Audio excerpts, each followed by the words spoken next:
Of course it is, recording in progress. So this is a family of educators. I'm Galen Pickett. My career is teaching physics at Cal State Long Beach. And my sister here will introduce herself. Yes, hi everybody. I'm Amy Pickett. I teach early childhood education, pre-K, specifically 4-year-olds. And I am on the East Coast in upstate New York. Very mysterious. I'm out of this world. I see. So the whole point of this family of educators deal is, just sort of shooting the breeze.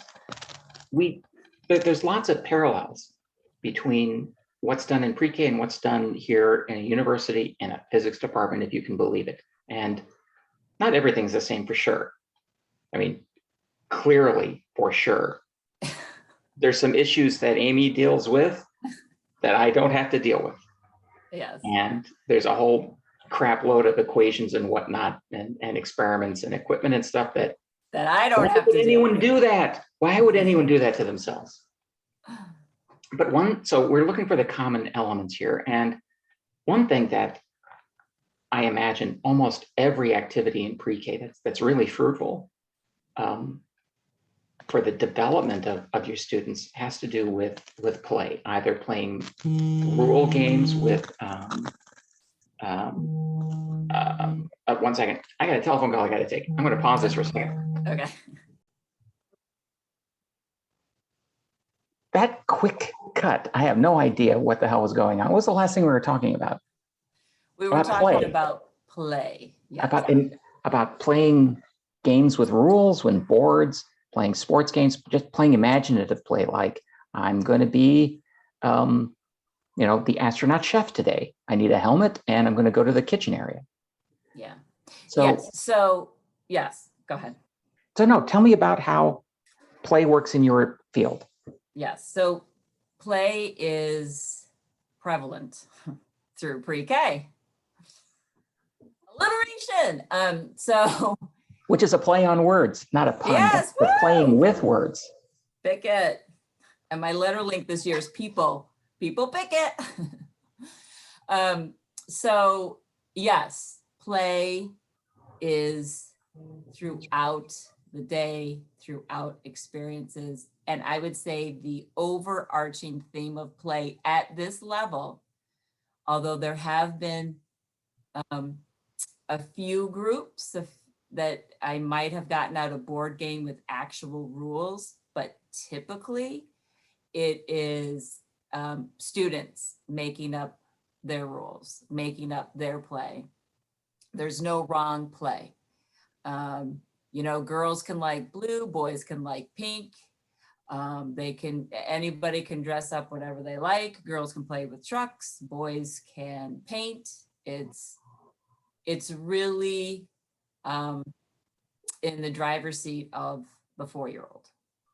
And that is where so for example, like in science, in the water table and the sand table, all of that play is experiments with the world. You have a little small cup and you pour the water in. Oh, it's not full. So you pour more water and pour it in. So now the bigger cup is full and then you go pour it into this cup, but then the water's running out. And you're like, well, how did that happen? So it's only through that play that you start to get a concept of volume. Right. Instead of saying, okay, we're going to play a game. You're going to fill up this cup and, setting any kind of rule or trying to teach any lesson. It's all very just exploratory. And then, so even within our small groups, and our small groups are typically 10 to 15 minutes, and there is, you do have a plan. So say it is ELA and language, and you're going to read a story, and then you're going to, I don't know, like if we're doing mouse paint, and then you are given paints, and you just explore what happens when you mix colors or whatever. Now, and it took me a couple years to be okay with everybody just making brown. And that was, they hadn't had enough experience with paint to realize, okay, if I mix all the colors together, I'm just going to end up with poopy brown, and that's not really what I wanted. And so letting them day after day get out the paints, and it's incredible because when they are allowed to choose, which is a huge part of play, you can't tell kids you're going to play this when they want to play that. So they get to choose. I did enough of that in high school PE. Yes, they plan on what they're going to play. They go execute that play, and then actually at the end, after we clean up, we review. Okay, so now you plan to go over and play with the paints and see what colors you could make. How did that, what happened? Tell me what happened at work time today.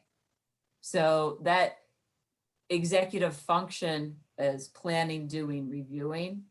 Like that's the basis for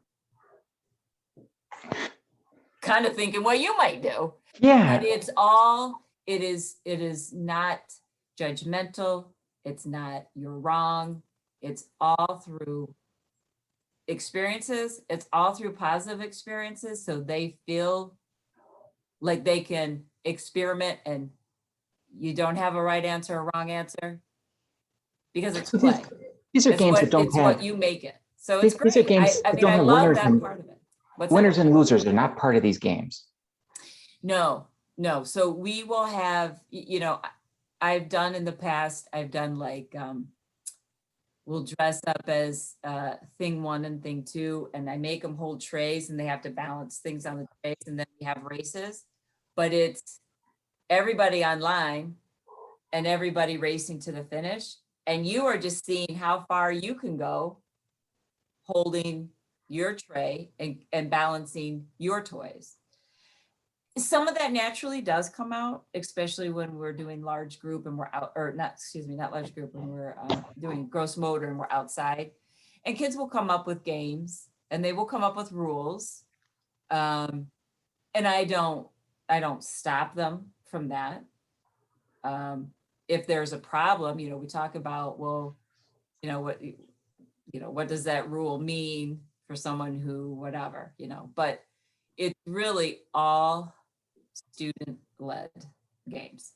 And having said that, I have had a couple games in the past, simple games, not unlike Candyland, but that's really, I've found that to be something that only a small group of kids are interested in and are at a level to understand, taking turns, spinning, moving a marker, because playing a board game with a child that isn't ready to play a board game is like trying to potty train a 6-month-old. Yeah, I mean, Candyland, get frustrated. Candyland is one of my favorites. Where I played with my own kids because, I got 2 infants and 2 older school age kids, one definitely older and more capable than the other. Mm-hmm. And that kid fully invested in winning. I must get to the end first. Yeah. The other kid liked to win, but is, looking at the colors and sort of looking, okay, blue, I go to the next blue. There's the blue. Yeah. And my job, so adults playing along with a game like this, it is hard. It's hard to negotiate the difference there. Yeah. So I was reduced to stacking that deck. But stacking the deck only goes so far. So I kept all of the picture cards at the bottom of the deck. Yeah. And I would deal them from the bottom if it turns out that I had made a mistake and someone was going to win too soon or someone was too far behind. Yeah. Well, with play and with games, I mean, you do have kids that get upset, and that is where it creates a very good opportunity for us to problem solve. Mm-hmm. And you just, you start to learn, like, is it a problem? Can they intellectually, are they at that level yet so they can understand, well, there's rules and I mean, you can empathize with any student, say, yeah, I hate losing too. I like to win. Winning's fun, you know, but then trying to explain like nuances of the game when they're just upset that they lost. Yeah, exactly. And so, and then it depends on each child. Like some kids are like they're like, yeah, okay, but I want to go play with this. And then other kids, you know, it really will haunt them for the rest of the day. Yeah. It's a trigger for something else. So then that's just one more layer of that onion that's like, okay, well, why is it so hard for the student to lose a board game? You know, what's really invested in this win or lose? So, and again, that's the part I love about teaching this age, because you really get to know these human beings and how they think, and you really have an ability to help them, you know, see the world in a different way. It's not, you know, it's not all black and white. You can have feelings, your feelings are okay. And, you know, your feelings and your actions will have consequence. And maybe you are okay with the consequence and maybe you're not, you know, and you can't explain that to a child in one day. Right. You develop an environment so they know it's safe to make a mistake. It's safe to be upset, and that they'll be heard and that they will get support to work through that feeling.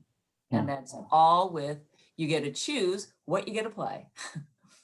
Now, do you notice that there are some kids that are just hesitant to start playing? Like, I don't want to break anything. This is not for me. I'm just going to stand off and they watch. Don't know if they're playing with it right.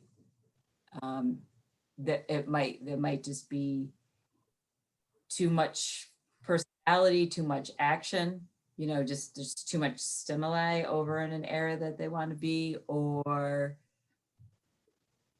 yeah, like they just like they can't just like look at a stick maybe and just think, oh, it's just a stick, instead of a sword or a curling iron. Or I've been told that sticks are for other, you know, sticks are dirty and sticks are bad, don't bring them in the house. That's part of the outside. That's not the inside. You just leave that alone. I don't want to have to deal with cleaning up more dirt than I already do. Yes. Yeah. Yeah. Or painting with something novel. You know, I've painted with fly swatters and kids are like, or you can't do that.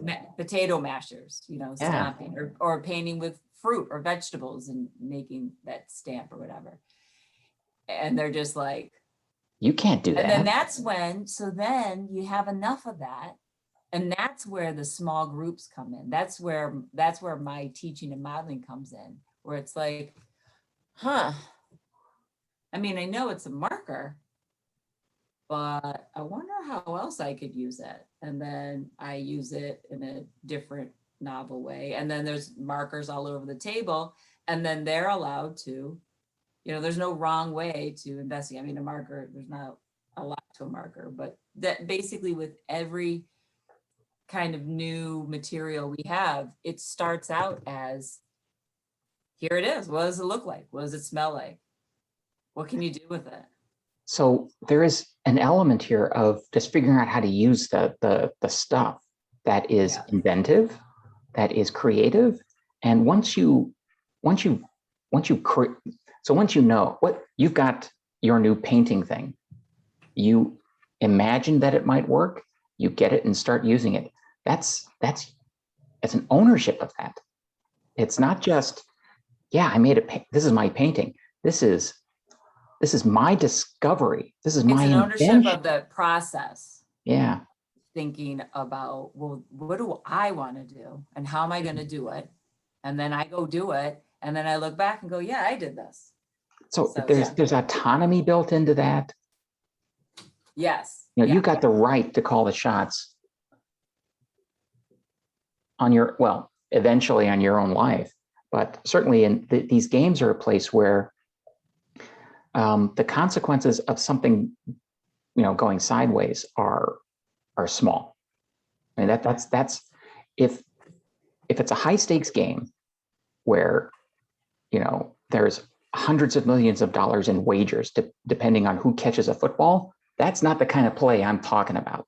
Right, right. It's not the kind of play that I use, because all of these issues, people being hesitant. So what does play look like for an academic physicist? Well, you can imagine that it's nothing. Geez, you just do what you're told. It's right, it's wrong. You don't learn how to do it, then that's it. Doggy. Yes. With Froggy. And the thing that I'm trying to develop more than anything is that sort of autonomous sense of when I am out away from Dr. Pickett, I don't need someone to grade my work. I don't need someone to tell me what to do. I can decide.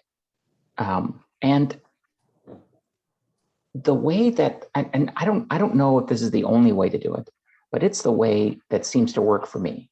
It is through an explicit attitude that says, we're going to play with these ideas. And it's not a game, so there's no points, it's no right or wrong, but you've got the right to take the ideas and put them together in different orders, different emphases, and see what you get. Mm-hmm. So I'm sure in your own schooling, you're given a math problem, and you either get this problem right, you get it wrong. Typically, you get it wrong. And the response to that is not, well, I guess that didn't work out. Let me see what else might work out. The result of that is, well, I guess math isn't for me because I got it wrong. Right. And that is one way to organize a college classroom, but that's not the way any scientist does work. If you're doing research level work, no one knows what the right answers are. No one. And you're always wrong. Right. I've got notebooks that are filled with 90% crap, and that 90% is generous. 10% of it is worth, following up on and doing something more formal and, and maybe writing a paper about. So the hard part is, it's really hard to tell what's the crap from the stuff that should be kept. So and my own process is, I sit down and I make little sketches, and it looks like cartoons. Is this the way they fit together? I don't know. Maybe this other thing is the way they fit together. Maybe this thing that I learned, 20 years ago is relevant here. Let's see what that means. Oh, what do you know? Yeah, and that type of process of thinking can get squashed by kindergarten. Don't think about it. This is the way you do it. This is the right answer. And that was the whole thing we did this whole different math curriculum years ago. And I think we missed the boat on what was really important with the curriculum that we were using, is that it was just trying to teach kids to think about numbers, not just learn an algorithm, but have no idea what that looks like in space and time, but just learn, you cross out the number, you carry the one, all that, which instead of realizing, well, like that's a 10 that I'm moving over there and thinking about numbers, And there are some. It's actually, and I see it already in pre-K. It's like, students already come to me seeking the right answer. Yeah. Can be embarrassed if they don't have the right answer. And it does take a bit of time to have them experience enough in a classroom that the environment this is where we make mistakes, because that's how we learn. And, is it a mistake, or is it just, you thought about, well, I think if I put all these blocks up here, it should stay up, and it keeps falling down, but you're just making a tower of one block. So then there is modeling that goes on. I try not to lead kids, but to just kind of break through just wanting to be able to do it, and then, no understanding of what do you think about it? Yeah. And for parents looking at their kids, there are some things I mean, I've had this conversation with kindergarten educators. There are some things that, you know, they just want to make sure that their kids can do right. And I don't want them to do any exploration. I don't want them to, you know, if they learn it for themselves, they're going to learn to do it the wrong way, and they're just going to keep doing it the wrong way, and it's never going to progress. And there are some things that are like that. So I am clearly not a veteran. Yeah. Yes, no. So something like phonics and creating the correct sounds for letters, that is not, oh, go read a book and you'll figure it out. That's direct, explicit instruction. And then you can play in games for perfect practice. You have the skill, but now you're going to go practice it, because that's what I did in first grade for reading. Is I just had all these little center games, and depending on the skill you were at, so you could be in one group 1 week and a different group in another month, depending on the skill you're working on. And it was only until you had been able to demonstrate that skill that then you would go do some perfect practice. So your fluency would get quicker. But yeah, no, there are definitely some skills. And so I think I'm a perfect example of going through school. I did not understand reading, but I had a great memory. And this is typically what happens, is kids that don't know how to read will just start to memorize words. And they can get to about a second grade level, because third grade is where you start to have multisyllabic and you need to understand the rules. And I fell apart, you know, so I needed to know the rules. I needed to be taught that, you know, I can't just memorize all the words in the world, you know, so I needed instruction. I needed help, especially with that learning disability. I needed help, like saying, okay, not only saying like, this is how you say this, or this is the rule, but here's how you are saying it. And this is what it is. Because that was a big piece that was missing. I would say weird words all the time, and people just thought I had a funny accent. I'm like, you know, anytime we'd go to a new school, people would be like, where are you from? The South? I'm like, the South? What are you talking about? Like, but I would say words like, I didn't say pillow, I said a palo. And people were like, what's that? What the? A palo? I'm like, palo. But I thought I was saying pillow. That's what I heard, you know? Yeah. So that was, and Dakota, he would have the same type of different words. And, you know, I'm not sure if he learned just to say words because I was saying them that way. Or if he had, you know, an auditory thing. They had tested him and they thought he might have, but anyway, I digress. So by the time people get to me, they are really invested in that practice to perfection thing. Yeah, I can. It's right. Did I get the point? Can I have points for this? Am I going to get points for this? And that is great in the context of maybe basic training, where you don't want someone to pick up a rifle for the first time and just figure out, how does this work? Maybe I look down the barrel this way, and then I just keep hitting the trigger until something happens. Right. You don't want people, you want people following direct instruction. Here's what I said to do. Tell me what I said, do it, and then tell me what you did. I mean, that cycle to learn those sort of critical, and there's plenty of that. There's plenty of time for that kind of training on things like how arithmetic works. Yeah. Although underneath it, there is much more deeper ideas about what those mathematical structures are. So a brief example, addition and subtraction seem like totally different things, right? They do seem like. They certainly seem to anyone who does them longhand. Seem like the exact opposite. But they're exactly the same thing. So you're adding positive and negative numbers together. There's a single operation. You have a bigger conception of what the structure of mathematics is. And that is the story that gets repeated again and again and again. That basic, there's only addition and you're adding positive and negative numbers. That is something that is called group theory in advanced mathematics.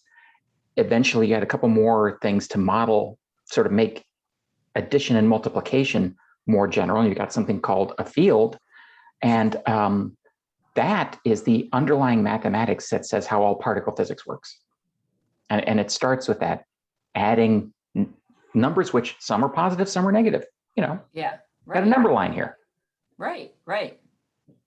So when a student comes into my room, into one of my classes, it doesn't matter what level, they do not expect to be playing with ideas the way I do professionally. And I certainly did not as an undergraduate. I was very invested in, I mean, all my scratch work that I did by myself, I looked at all of that. Okay, I got to throw this away. This is the garbage part. There's nothing in here that's of any value. I finally figured it out in the last 2 pages, and then I made a clean copy of what it was, and I just threw all that other stuff away. All that other stuff had all the dead ends, all the things I was trying, all the things that you would do in a video game. I mean, these kids in the university, they got plenty of experience with video games. Yeah. No one does a walkthrough at the beginning of the game, goes all the way through and never dies. Right. Right? I mean, you expect to fail. You get to a level, you're like, oh, I got to jump to the left, not the right, because the barrel comes down. Watch.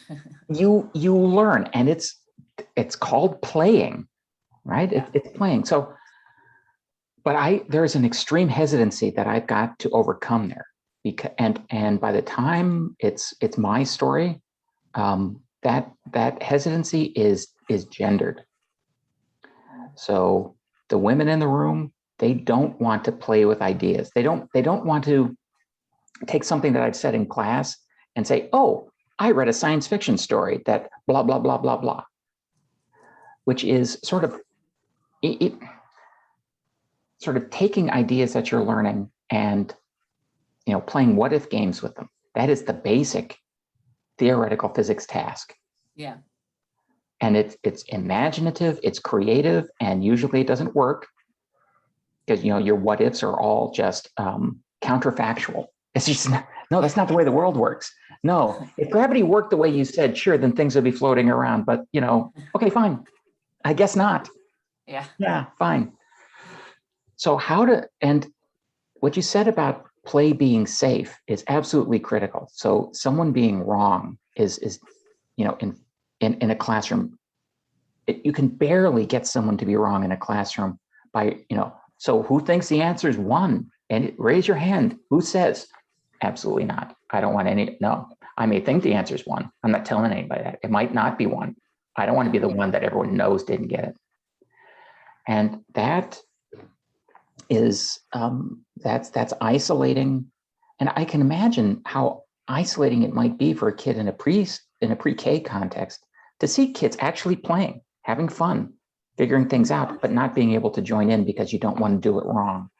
Yeah. And quite apart from whatever the context of the play is, that's one of the things that I've got to address directly in the classroom. And the only way I can do it directly is modeling, is by making my own mistakes in front of a whole lot of people. Some of them are scripted, some of them just happen spontaneously. Mm-hmm. Yes, same and same. Yeah. Now, one way, I mean, and I came across this, you know, totally independently from, you know, your bread and butter. The less people rely on me to tell them what's right and wrong, the more they rely on each other, the more playful it gets. Mm-hmm. And the safer, because everyone is going to be wrong sometime. And it doesn't mean that everybody is terrible at this. It means that not everyone is right all the time. I'm not right all the time. It's okay. Right. In this context, it's not okay to say, I'm wrong, but here's my final answer, and we're now done. If you're wrong and you've got to, you know, there's always more that can be done. Yeah. You can work your way towards something that's satisfying to me as the grader and to the rest of your team.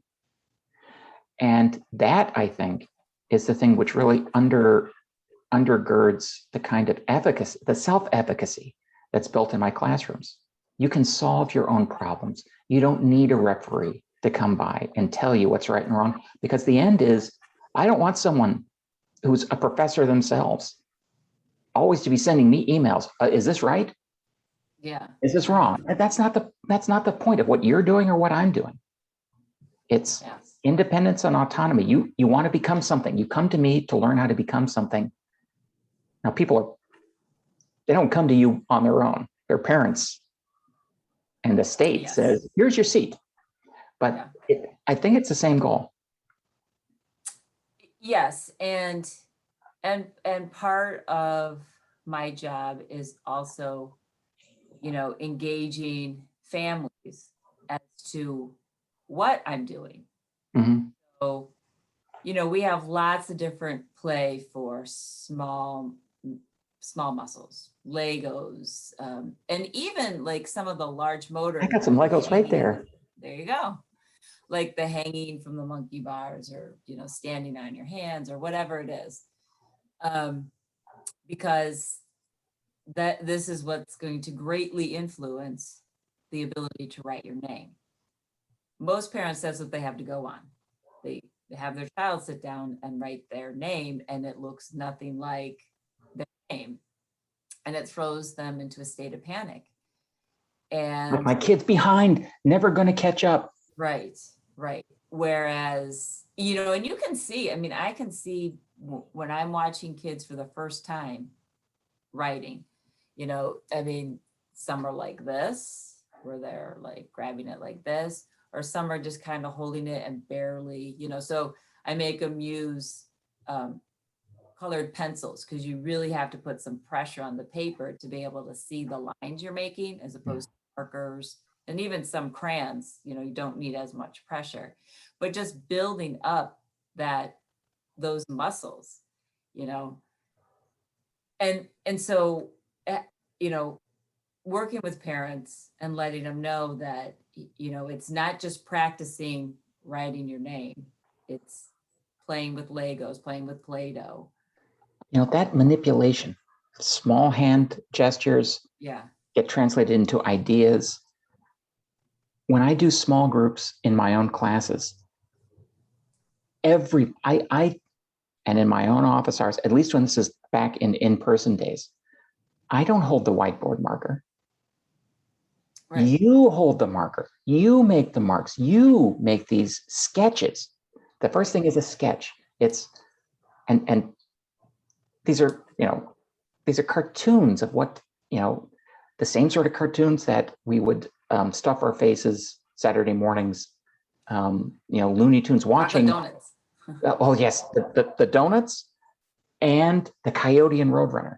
Yes. Every one of those things is that there's something to learn from. So now people know how to write for sure. People have got the small muscle. They're in college. They got to college. They know how to do that, but they don't know how to take a marker and make their ideas visible to everyone in real time, and not be embarrassed about that, and not be scared of that, and have 2 solid semesters of doing that for 150 minutes a week. Well, I do some things, but they get plenty of opportunity to do that. That's why, and that's, if you could just sort of erase and didn't pay attention to what they were doing, they could be storyboarding something. Mm-hmm. They could be, doing sort of a workshop for each other's essays or short stories or whatever. And that can be mean, right? Particularly the workshopping thing is, oh, your story sucks, mine's the best. Let's talk about mine now. Yeah. And I'm the one that makes the environment. I'm the one that doesn't let that happen. Or I'm the one that, the ones that are, the people that would be more inclined to, I want to be just like Dr. Pickett because he's always right. I'm not on that side. I'm on the side of everyone can do this. Everyone gets a chance to do this. And it's fun. Yeah, I'm generally on the side where I've already had half the class label a student as, oh, he's bad, isn't he? What? No one's bad, but it is. And I feel like most of those students that are saying that is because they think that's the right answer to give me. They can tell if I'm trying to work with a student and there's a problem and we're trying to solve the problem, especially if I'm working with that student a lot with a lot of different problems. They see there's problems, right? And that is one of my cringing kind of things when I walk across, other hallways or here, oh, you're a good boy or good girl. It's like your ability has nothing to do with your goodness inside of you. Ability can Everybody change. is good inside of them. It's about a choice. Ability can changes with choose A, practice. you can choose B, Yeah. sometimes C or D. But that is very ingrained, and it's surprising because those kids will kind of balk at the expectation that I'd be like, yeah, this student is really bad. Let's not be like him, which is the complete opposite of what happens in that classroom. It's an embrace of this student, and this student needs some help right now. And I'm wondering if somebody else could help him. And then it turns around. And now it's coming from not a deficit look on the situation, but, this student, this is where they are. How can we get them to the next step or whatever? So again, that's what I love about teaching. So here's how I know that atmosphere was doing exactly what I wanted it to. So you must have been in studies. You must maybe had a study group or two when you were in college, and people that just hang out together. And so we, in our department, we put aside an entire room basically owned by students. And this is a building where there's no space. Where our department, we had to scramble to get faculty members' offices where people are continually sniping the space we do have. So putting aside a room for students to use for their own purposes is a big lift. Yeah. But, there was a couch in there. There were some computers in there, copies of the textbooks, some whiteboards. And then the only other thing that's in there is, a half dozen students all the time working physics, hanging out, maybe playing video games, but playing together. Yeah. And one Monday night, there's a problem set due on Tuesday, and there's 12 people all hanging out together in this one room. They're scribbling. The whiteboards are filled. They're all having these little discussions about one thing or another. Every time they conquer a problem, bedlam breaks out. Everyone is shouting, clapping, yeah. So much so that the chemists, one floor up, assumed that some undergraduates had broken into the building and were having a party somewhere, and they called security.